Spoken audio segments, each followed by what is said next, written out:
Do you believe that the average person spends about 90 minutes a day on their cell phone? And that might not sound like a lot, but if you add that all together, that is 23 days in a year spent staring at your cell phone. Now, is that a problem? Shippensburg University professor of psychology Catherine Podizak tells us her concerns with students using cell phones in class. The phone's accessibility scares me a bit because you can do it anywhere. What I see in class, and this gets me, like I can't get students to discuss things or talk in class. They're little silent mice, and as soon as they walk out the door, the phone is right. So I feel like it interferes with the ability to develop new social relationships because your already developed ones are so accessible, and I fear that about it. Now the other people would say, well, I have access to all these social relationships now, but again, you're in that cyber world. It's a little bit different.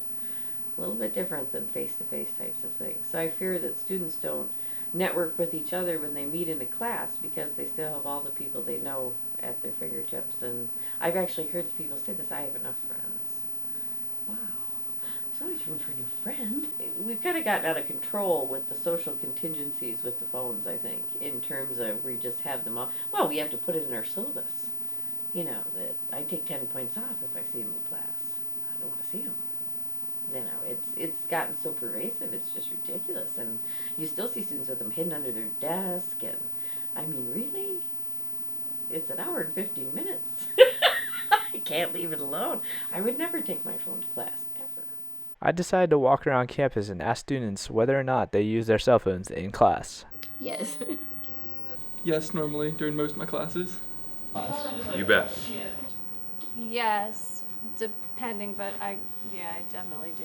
Yes, I hate to admit that, but sometimes I do, just because, like, if this content is boring and things like that, I'd like to stay awake because I don't get enough sleep.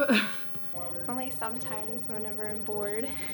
I do. I know a lot of people have their phone blatantly out sitting on their book texting. I don't do that, but yeah, I'm guilty of taking it out occasionally and checking texts and checking Facebook. So yeah, I do that. Dr. Podizak tells us the potential consequences that could come with texting in class. It's just like if you're writing a letter in class back in the days before technology. You know, a heartfelt letter home. Did you hear anything the teacher said? Not a word, because you're writing a letter and you're focused on that. So same thing, you know, when we're constantly looking at the things, it's shortening our attention span and making us all like borderline like attention deficit disorder because we're popping from one thing to another and there's no focus. My name is Tu Ngo. For more stories, go to dislayonline.com.